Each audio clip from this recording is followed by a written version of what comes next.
cháchara anuncia el momento de un segmento.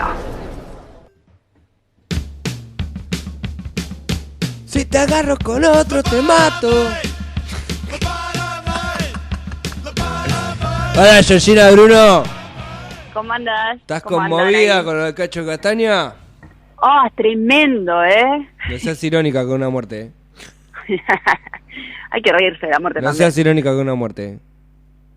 ¿Cómo andan? ¿Todo bien? Ay, te cambia de tema, ¿viste? O sea, cambia de tema, No, es que sí, para mí hay que reírse también de la muerte. Antes que nada, antes que nada le voy a mandar un gran saludo al David y familia que nos están escuchando desde Clarás, la gente de Ruderaris. Le mandamos un gran saludo. Bien. Un gran saludo. Saludos para ellos. Cerveza de una. zapallo, que a vos seguramente te va a gustar mucho.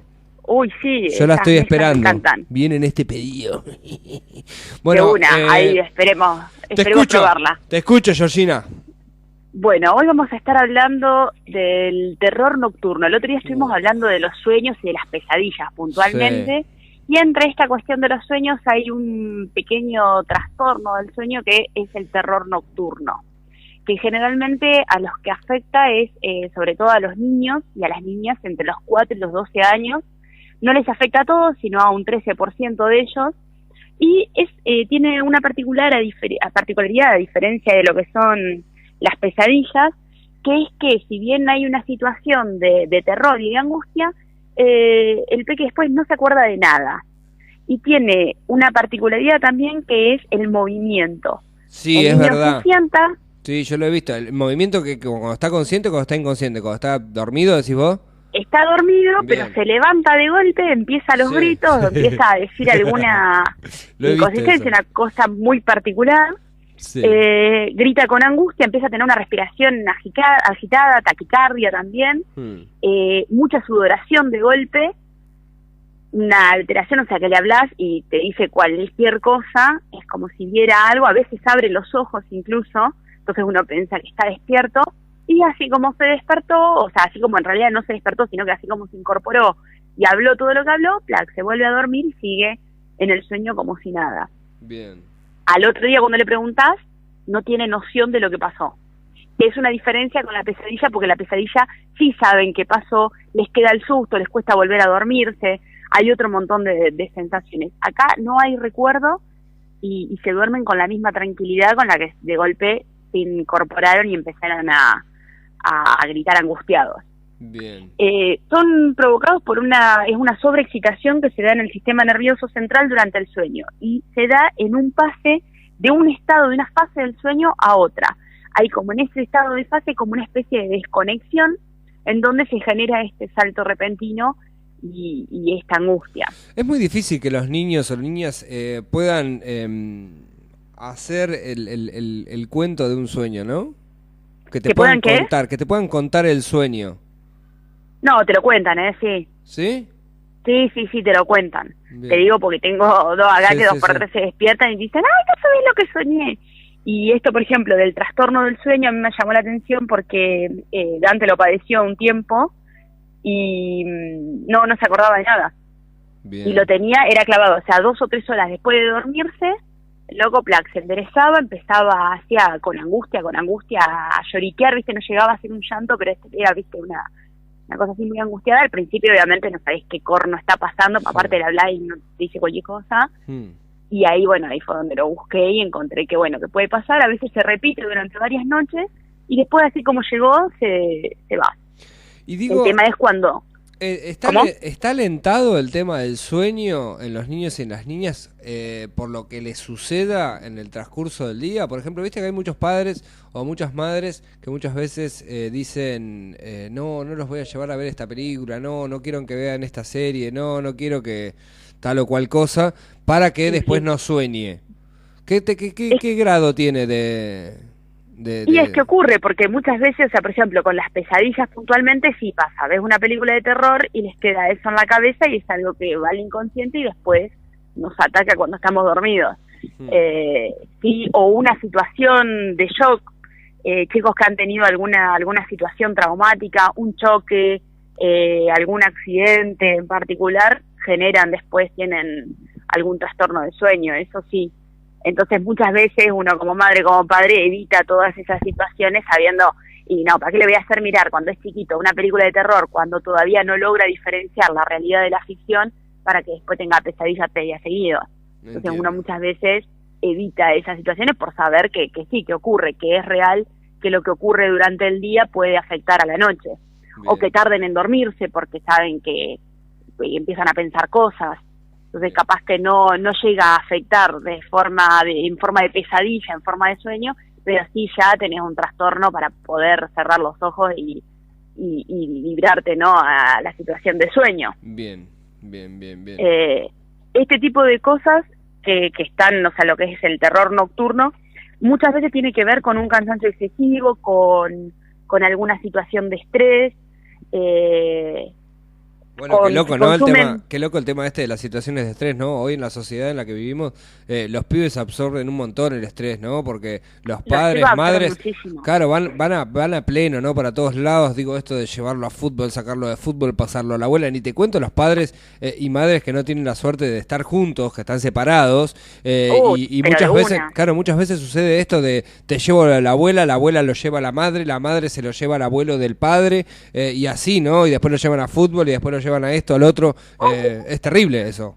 Tal cual, eso por un lado. Y por otro lado también hay situaciones de estrés relacionadas con la escuela misma, con las presiones que reciben muchas veces. Entonces uno por ahí no se da cuenta, qué sé yo, el chico o la chica tiene una prueba y no se da cuenta de lo que implica tener una situación de examen, por ejemplo, ¿no? Sí. Y eso se traduce en un estrés en un pequeño que no debería por qué tener ese tipo de situaciones a corta edad. Y sin embargo ocurre. Vos lo que estás diciendo es que no hay que evaluar a los niños en las escuelas, ¿no? Y no debería, no, ese es otro tema, pero no debería haber las evaluaciones que hay. Bien. Cuando los peques son chiquitos y están aprendiendo justamente, o sea, el aprendizaje no puede estar marcado por un momento puntual, por una nota puntual. Bien. ¿No? Bien, porque en realidad el proceso de aprendizaje tiene que ver con otro montón de cosas y solamente evaluamos un momento en donde justamente esto, ¿no? Juega el estrés, juegan un montón de condiciones que generan un nerviosismo que hace que muchas veces se falla, no porque realmente no se sepa, sino porque en la condición en la que se está no se puede. Bueno, todo este tipo de cosas pueden hacer que un niño duerma mal, un niño y una niña duerman mal. Otra cuestión es, por ejemplo, cuando consumen cafeína, que uno dice, pero cafeína, ¿qué va a tomar? Bueno, hay chicos que toman café con leche o Coca-Cola. La Coca-Cola tiene cafeína y por ahí eso también puede llegar a afectar el cuerpo de un pequeño que después hace que su sistema nervioso esté alterado. Yo pocas veces vi la transformación de un cuerpo humano como se nota cuando a los niños les das Coca-Cola. Es terrible. ¿Viste lo que es? Es terrible, es como que le das una inyección de adrenalina al pibe. Que no se manifiesta tanto en los adultos, ¿no? Pero sí en los niños. En los niños es increíble. Vos le das una botella de Coca-Cola, es como que le diste Energitín, ¿viste? Así una cosa así, se ponen a correr, están como locos. Están como locos. Yo me acuerdo una vuelta vi un peque de 3 años que estaba... 3 años, yo no lo podía creer. Estaba saliendo, le estaban como una especie de tratamiento de drogadicto, porque tenía padres separados, la madre no se enroscaba ni un poco, le daba en el desayuno una lata de Coca-Cola, al mediodía una lata de Coca-Cola, a la tarde una lata de Coca-Cola, ¿entendés? El pibe con 3 años tomaba 4 latas de coca por día. Aparte lata, el cabrón estaba allá arriba. Pero una locura total. Y me la acuerdo de ver lo que no podía creer, el movimiento del pibe, viste, de arriba para abajo, saltaba, iba, venía. Claro. Y el padre diciéndole, bueno, tranquilo, mirá que si no, después, o sea, tenemos que... era como una abstinencia que tenía ya, sí. Y le iban bajaco.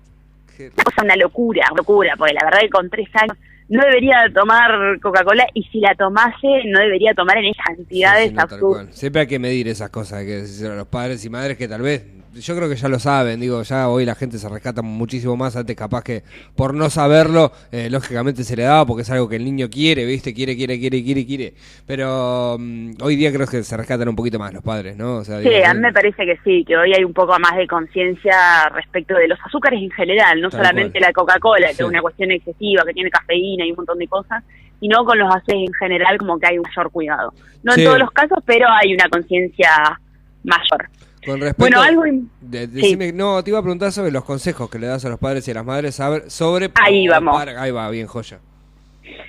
Una de las cosas es esperar que se calmen, cuidar simplemente que no se lastimen, que en ese movimiento bruto por ahí, si haya cosas alrededor, que no se vayan a golpear. Que entiendan los padres y madres que no está teniendo un estigma, ¿no? El niño.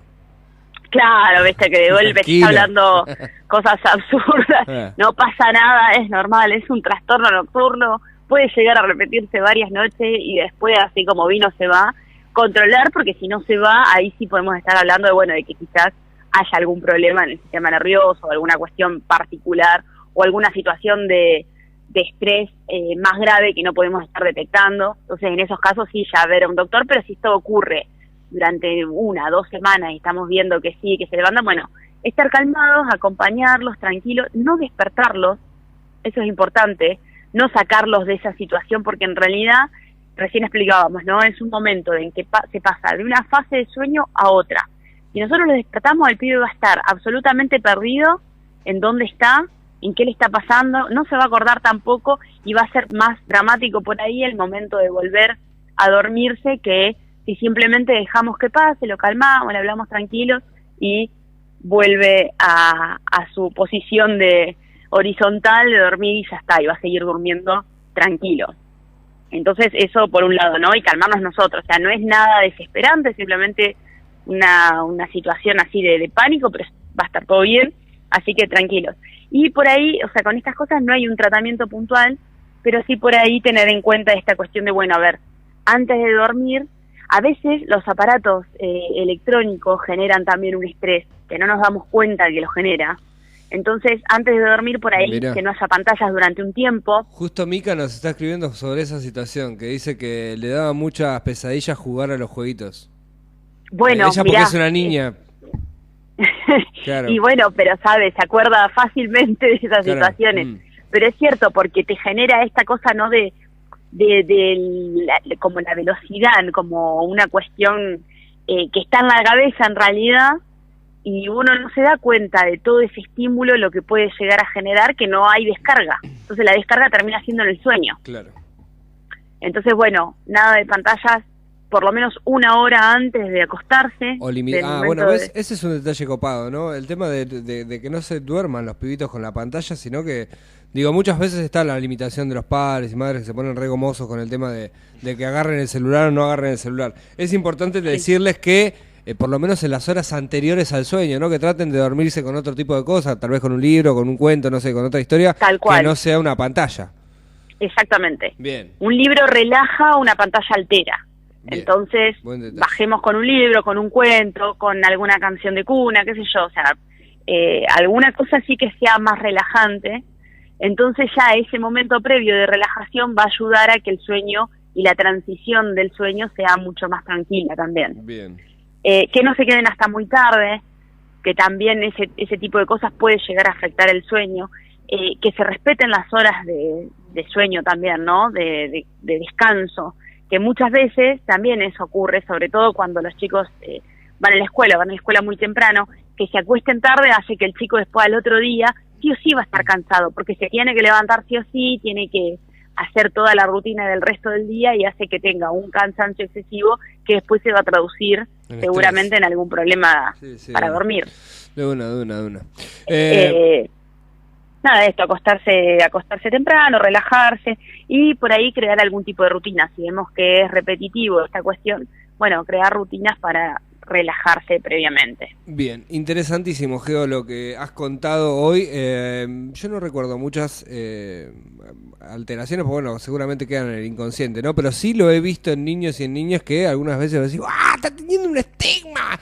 O una que cosa de golpe, así. Claro, no sabés qué corno les pasa, ¿viste? Porque aparte se enderezan, eso es lo loco, ¿viste? Tal cual, no y parece nada. que te están hablando y vos decís, ¿qué me está, ¿qué me está diciendo? Che, te mandamos un gran abrazo y nos vemos el jueves aquí, en vivo, en los estudios mayores de Radio Nitro. Dale, nos vemos ahí, gente. Nos vemos, querida. Buen día. Bueno, estuvimos con Georgina Bruno y su segmento de todos los martes con lobotomía social. Interesante.